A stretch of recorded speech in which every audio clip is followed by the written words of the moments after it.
on a fait les bons élèves, on s'est dit on allait faire comme d'habitude quand c'est des process et des nouvelles formes qu'on aborde sur le live de QP Pharma. C'est un peu scolaire sur la forme, mais on s'est dit, bon, ok, on va parler de forme sèche, on va parler de forme orale solide.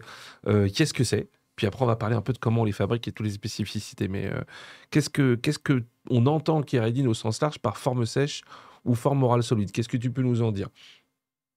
Alors, les formes orales solides, c'est déjà par définition tout ce qui est absorbé péros, donc oralement, Ouais. et qui est solide. Donc, c'est un peu vaste. On a plusieurs formes pharmaceutiques qui sont comprises dans cette appellation. On a les comprimés sous différentes formes. On y viendra un peu plus tard. Mhm. On a les gélules. Pour les gélules, il y a deux parties. Donc, on a les gélules à capsule dure.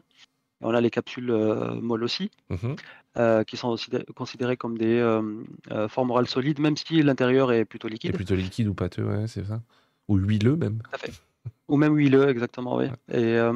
Et aussi, on a les comprimés effervescents, on a les comprimés à sucer, enfin, il y a différents types de comprimés de forme orale solide. Après aussi, on a les sachets qui sont aussi considérés comme forme orale. Ah ouais, grave, c'est vrai. Et puis on parlait des liocs aussi, les trucs pour ceux qui ont mal au Et ventre ou aussi, des trucs de et liocs tout à qui fait, sont à prendre par forme orale, qui fondent dans la bouche. Non, mais donc du coup c'est important. Tu dis c'est tout ce qui est péros, et ça veut pas dans dire la main. que et pas dans la main, c'est pas des MLF. Non, mais ce que je veux dire, le comprimé que tu fais fondre sous la langue ou le comprimé que tu avales d'un coup ou tout ça, c'est aussi tout ça, c'est des formes sèches quoi. Voire même ce qui est dans le sachet. Tu vois, je l'avais Tout à pas en fait. tête le sachet. Oui, oui. Bah, ça se fait moins quand même. Oh, les sachets, t'en as encore pas mal, hein. On Ouais, a, en pharmacie, mais. Ouais, non, oui, on en si. a Ah pas ouais. mal Ouais, si, maintenant. si, si, si, Il si. y en a beaucoup, beaucoup de développement de formes sachets qui se prennent sans eau. C'est-à-dire que vous Ouais, mettez le sachet dans la c'est ça, les bouche, sticks quoi. Ouais. Il y a ça pour les les sticks, petits, ouais. pour les enfants notamment. Pour les enfants, notamment les. Ouais, Ouais, certains les trucs. classiques Gaviscon, Smecta et compagnie, oui. Mais ça, c'est pas sec. Oui. Non, là, t'as vraiment des trucs, c'est en poudre. Gaviscon, c'est liquide. Et Ouais, tu, t'as Poudre. raison, et bah tu oui. prends le truc carrément. Pour les Je me, gosses, ça existe je quoi. me soigne jamais, moi. C'est ça en fait. Parce qu'il est jamais malade. Le mec, c'est un rock. Jamais, jamais, jamais, jamais. C'est un rock. Putain, même le Covid n'est pas passé par lui quoi. Je te jure. Aussi, il me semble, non? Oui, Ouais, en rentrant de l'attraper. c'est vrai. C'est vrai. Donc, quelque part, c'est un peu aussi les formes les plus, entre guillemets, les plus classiques. On prend en général plus facilement un comprimé chez soi qu'une dose de vaccin ou qu'un flacon ou autre chose. Du coup, entre guillemets, pourquoi c'est des formes les plus classiques finalement ou c'est les plus répandues? Est-ce qu'il y a une réponse générale à ça ou j'imagine qu'il y a plusieurs réponses, mais. Effectivement, il y a plusieurs réponses. La première, c'est que c'est la forme la plus économique. Ouais. On va s'attarder un petit peu là-dessus. C'est que les normes et le standard de fabrication des comprimés ne sont pas les mêmes que pour les injectables, par exemple, en termes d'équipement et en termes aussi d'environnement, parce que quand on parle de zone de fabrication, on n'a pas les mêmes spécifications en termes de contaminants, en particules, etc. Pour les injectables, c'est beaucoup plus élevé et beaucoup plus drastique. Et donc, forcément, ça coûte beaucoup plus cher à construire et aussi à entretenir. Ouais, Alors, puis, ce puis qui est il y a logique hein, les, quand même. Hein. il y a les cadences aussi qui, sur la partie coût, il y a effectivement l'environnement. Mais les cadences, pour avoir vu Tout à un fait. petit peu, c'est peut-être du x10, x50 par Ah rapport ouais. à ce qu'on peut voir, nous, dans l'injectable, hein. Et Ah puis, oui, oui, en termes. Pardon, vas-y, vas-y, Khaled. Christophe. Non, je disais, bah, pour les comprimés, par exemple, on peut atteindre le million de comprimés par heure hein, en Ouais, termes ouais. de machines, Ouais, le ce million de, qui est le million de difficilement. seringues, c'est compliqué. Quoi. Bah, ça fume, hein, Ça fume un il y a de peu. la Ouais. fumée, hein. Je suis pas sûr que le test de fumée il soit bon, quoi. Ah, pour avoir déjà vu des bécanes à autour de 40 000 à l'heure sur de la seringue, c'est déjà une espèce d'énorme artillerie, quoi. Mm. Donc effectivement, on n'est pas sur la même cadence. Non, mais je voulais juste revenir sur la partie environnementale. Il y a une vraie logique, c'est que pour faire du stérile, parce qu'on sait qu'on va s'injecter un produit, bon, liquide ou l'IO qui devient liquide, à un moment donné, si on s'injecte quelque chose dans les veines, en sous-cute ou en intramusculaire, ça a quand même intérêt à éviter les bactéries. Et par définition, les bactéries, dans un milieu plus liquide, ils ont tendance à plus prospérer. En fonction du produit, on pourrait débattre de ça. Il y a des produits bactériostatiques, etc. Mais dans une forme sèche, dans un Tout à fait. comprimé, on va pas l'injecter. Donc, jusqu'à preuve du contraire, on a quelques bactéries dans la bouche, donc il n'y a pas grand intérêt à avoir un comprimé stérile. Et en plus, comme la forme est Puis tu passes sèche, par la main avant. tu passes par la main, enfin voilà, il y a pas, un comprimé n'est pas stérile. Enfin, il y en a enfin, celui qu'on va bouffer, ça n'a aucun intérêt.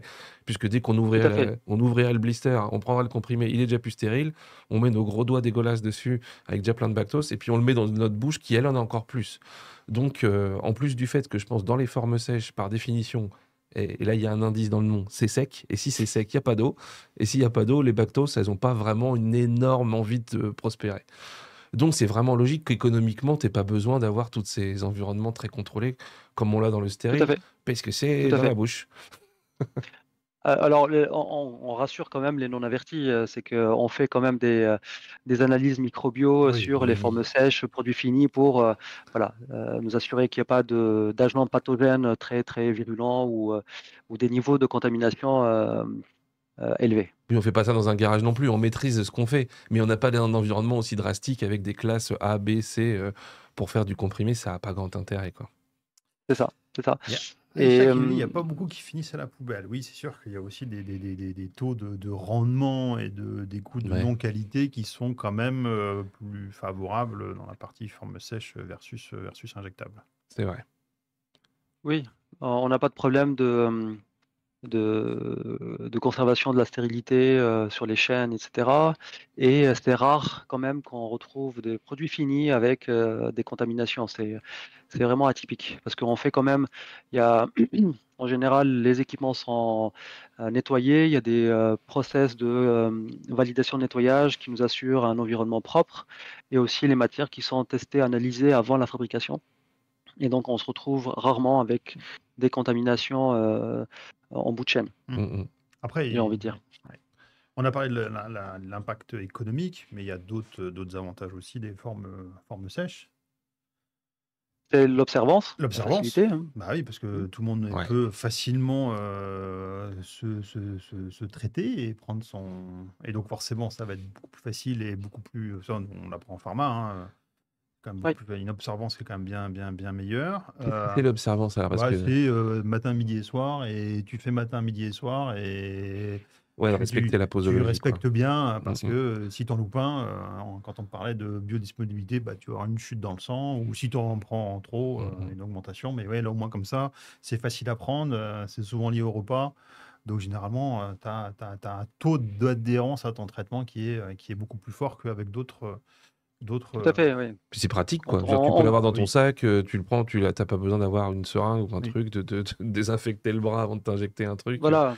C'est pratique, quoi. Et si on compare avec les injectables, bah, il faut se faire injecter, se faire aider. Donc, aller voir voilà, des professionnels de santé pour se faire injecter sa dose. Quand on a des traitements longs de X jours, voire semaines, c'est assez contraignant comparé aux comprimés, Il y a Samuel enfin, B aux qui formes nous orales solides. Ouais, il y a Samuel B qui nous dit après, tu as la libération prolongée qui aide bien pour limiter le nombre de prises. Effectivement, c'est un truc qu'on ne peut pas avec d'autres formes, hein, que ça soit rectable ou injectable. C'est quand même un peu plus compliqué de contrôler ta libération. Autre Mm. avantage, qui dit forme sèche, il dit aussi stabilité du principe actif. Oui. Bah oui, c'est sec, C'est c'est. Les comprimés sont souvent des dates limites Tout d'utilisation à qui fait. sont bien supérieures à ce qu'on peut Ouais, voir dans l'injectable. c'est vrai. Et qui elles, ont Oui, tendance à d'ailleurs bien réduire, hein. Il y a une période où on pouvait encore avoir des formes injectables à 3, 4, 50 péremptions. Maintenant, au-delà de 2 ans, c'est de plus en plus rare, ce qui est moins le cas pour les comprimés, c'est vrai. oui, et je pense qu'il y a une explication à cela, c'est que les standards d'un côté sont de plus en plus difficiles à tenir, on va dire, avec l'évolution des guidelines. Mais effectivement, pour les comprimés, on a facilement du 5 ans comparé aux injectables. Et, euh, et après, enfin, je sais pas si on peut parler d'intérêt à avoir des formes orales solides, mais il y a aussi euh, le côté absorption et aussi la visée thérapeutique. Oui, ah ouais, ouais, clairement, ouais. Et parce que tu Et peux l'avoir, d'ailleurs, tu peux avoir des absorptions à différents endroits. Enfin, tu vas peut-être nous en parler dans la biodisponibilité pour faire un peu de pharmaco. Tu as dit que tu nous ferais des rappels de pharmaco. Mais oui, il y a tout ça aussi bah, derrière. exactement. Donc on a des principes actifs à visée donc thérapeutiques au niveau de l'estomac. Donc je pense aux antiacides par exemple.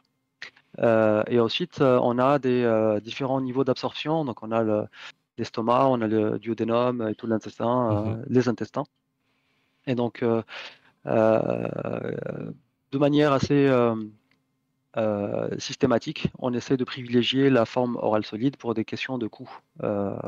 Et si la pharmacocinétique le permet, on passe par la forme orale solide. Alors, tu parlais, c'est quoi la pharmacocinétique? Est-ce que c'est quoi le rapport avec la biodisponibilité? S'il y en a un. Enfin, il me semble que oui, si je me rappelle un peu mes cours. Mais Ça fait loin. qu'est-ce C'est que loin, c'est? oui, c'est vrai.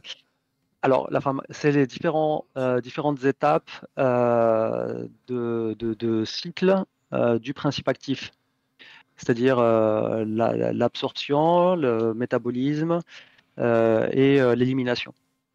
Donc, c'est ça la pharmacocinétique. Et donc, tu peux avoir toutes ces étapes-là, finalement, comme une espèce de courbe qui peuvent avoir entre guillemets, des pentes un peu différentes et tu peux absorber plus ou moins vite, maintenir un taux dans le sang, par exemple, plus ou moins longtemps, et puis avoir je sais pas comment on dit, une décroissance dans le sang qui est plus ou moins rapide également. Et là, on parle un peu des LP ou des choses comme ça. Et tout ça, ça te permet de savoir combien tu vas en prendre, la fréquence, la quantité, le dosage et compagnie, quoi. C'est ce que nous disait Aïcha tout à l'heure dans le chat. C'est la caca, c'est la catastrophe quand tu oublies de prendre ton Ah oui. comprimé à libération prolongée de 24 heures. Là, pour re-être dans ta dose Quand est-ce thérapeutique, qu'il faut reprendre l'autre d'après? Ouais. oui, ça peut être plus long. C'est clair, c'est clair. En effet. Après, on a certaines contraintes, bien sûr. Du coup, si on essaye de voir dans toutes ces formes orales solides, tu en as cité pas mal depuis tout à l'heure, est-ce qu'il y aurait toi qui as fait du développement, est-ce qu'il y aurait une raison évidente pour laquelle on choisirait plutôt une forme plutôt qu'une autre? J'ai un ingrédient, je sais pas, un principe actif, n'importe lequel. Comment je sais si ce serait mieux de le mettre en LIOC, en comprimé classique, en gélule, en capsule molle? Comment se fait ce choix-là à la base quand on fait du dev? Parce que moi, sinon, je fais que Alors, du en vrai, comprimé facile et puis tout le monde est content. en général, on privilégie les LIOC pour éviter, enfin pour chanter le passage hépatique, le premier passage hépatique. Et donc pour maintenir le principe actif un peu plus longtemps dans le sang. D'accord. Et donc c'est absorbé dans les veines juste en dessous de la langue. Et donc c'est là où on met le LIOC justement pour éviter ce premier passage hépatique. C'est un Qui peu lui comme détruit le les chupeaux. médicament, hein. On a dit le premier passage hépatique qui va dégrader Ouais. les molécules. Oui, enfin c'est à peu près c'est un peu dépendant des principes actifs. On a des principes actifs qui, même après le premier passage hépatique, on a ce qu'on appelle des prodrogues. C'est-à-dire que la molécule, après le premier passage et la première dégradation, donc il y a un Ah groupement qui oui. se détache. Et ça l'active. Donc on a la molécule active, ou Ah. alors on a les deux qui sont actifs, avec et sans le groupement. Mhm. Et je pense à un des médicaments les plus vieux qu'on connaisse, c'est bien l'aspirine. Et oui, c'est ça, le groupement acétylsalicylique, là, Ouais, avec exactement. l'acétyl qui se fait la malle, et puis voilà. Exactement. Là, C'est je me ça, rappelle c'est Oui, exactement mais ça. de mes TP. c'est un des désavantages des formes orales, c'est que tu passes par l'effet hépatique, Ouais. mais qui du coup, on a chacun un peu notre foie. Surtout le tien. Surtout le mien. Et du coup, la biodisponibilité n'est pas forcément équivalente. Il y a un facteur de dépendance par rapport à la personne qui va être plus fort que dans d'autres formes pharmaceutiques. Ouais. C'est un des désavantages des formes orales. Est-ce qu'il y a tout à d'autres fait. formes, du coup? Et pourquoi on choisirait d'autres formes, alors? Dis-nous tout. Alors, le LIOC, ça coûte relativement cher aussi à produire. On n'a pas du tout les mêmes cadences. Mais si on prend les formes orales solides classiques, comprimés, gélules, etc. Donc là, on opte de manière assez privilégiée pour les comprimés, parce que c'est la forme la plus facile à produire à grande échelle et donc la plus économique.